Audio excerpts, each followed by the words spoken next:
തീർച്ചയായിട്ടും ഉറച്ചു നിൽക്കുക മാത്രമല്ല അടുത്ത സ്റ്റെപ്പ് എന്താ പറഞ്ഞു കഴിഞ്ഞാൽ നമ്മൾ ഈ പോരാട്ടം ഇതിനേക്കാൾ കൂടുതൽ ഊർജിതമായി നടത്തും. അതിലൊന്നും ഒരു സംശയമില്ല. ഞാൻ പറഞ്ഞത് എന്താണ്, ഒരു ഇപ്പൊ എന്താണ് മാധ്യമങ്ങളോട് എനിക്ക് പറയാനുള്ളത്, പോരാട്ടത്തിന്റെ ഭാഗമായിട്ട് ജസ്റ്റിസ് ഫോർ സൗജന്യന്റെ ആളുകൾക്ക് 1-2 തെറ്റ് പറ്റി, ചെറിയ തെറ്റുകളാണ്. പക്ഷെ എന്താ പറഞ്ഞു കഴിഞ്ഞാൽ അത് ഇവിടെ ഹൈലൈറ്റ് ചെയ്ത് കാണിക്കുകയാണ്. പക്ഷെ അതിനേക്കാൾ കൂടുതൽ അവിടെ സത്യസന്ധമായ കാര്യങ്ങൾ നടക്കുന്നുണ്ട്. എനിക്ക് ചില കാര്യങ്ങളൊന്നും ഇന്നിപ്പോ വെളിപ്പെടുത്താൻ പറ്റാത്ത സാഹചര്യം ആയതുകൊണ്ടാണ് ഞാൻ എന്റെ കണ്ണാലെ കണ്ട പല കാര്യങ്ങളും അവിടെ ഉണ്ട്. അതുപോലെ തന്നെ നിങ്ങൾ ഒരു കാര്യം കൂടി മനസ്സിലാക്കേണ്ടത്, ഇത് ഈ ജസ്റ്റിസ് ഫോർ സൗജന്യന്റെ ആളുകളെ മാത്രമാണ് അന്വേഷണത്തിന് വിളിപ്പിക്കണമെന്ന് വിചാരിക്കരുത്. മറ്റേ മറുഭാഗത്തുള്ള ആളുകളെ അതേപോലെ വിളിപ്പിക്കുന്നുണ്ട്. നമ്മളെല്ലാരും ഒപ്പരായിരുന്നു അവിടെ ഉണ്ടായിരുന്നത്. എന്റെ അടുത്ത് കുറെ കാര്യങ്ങൾ ഉണ്ടായിരുന്നു. ആ തെളിവുകളൊക്കെ അവർക്ക് വലിയ ഉപകാരപ്പെടുന്ന കാര്യങ്ങളായിരുന്നു.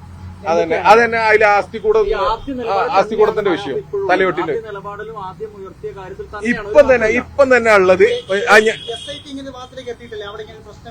അല്ല അയ്യോ SIT ഇപ്പൊ ഈ വിഷയം തന്നെ SIT വിപുലീകരിക്കാനുള്ള നടപടിയിലേക്ക് പോയിക്കൊണ്ടിരിക്കുകയാണ്.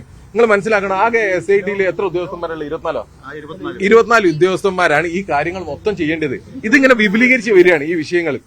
ഇന്നെ പോലെയുള്ള കുറെ ആളുകളെ നിങ്ങൾ മനസ്സിലാക്കേണ്ടത്, ഇന്ന അന്വേഷിച്ച കാര്യം തന്നെ ഇന്ന ഒരാൾ ഒരു റൂമിൽ, അതുപോലെ തന്നെ ഇതിൽ പെട്ട എല്ലാരെയും പല റൂമുകളിൽ ഇരുത്തിയിട്ടാ ചോദ്യം ചെയ്യുന്നത്.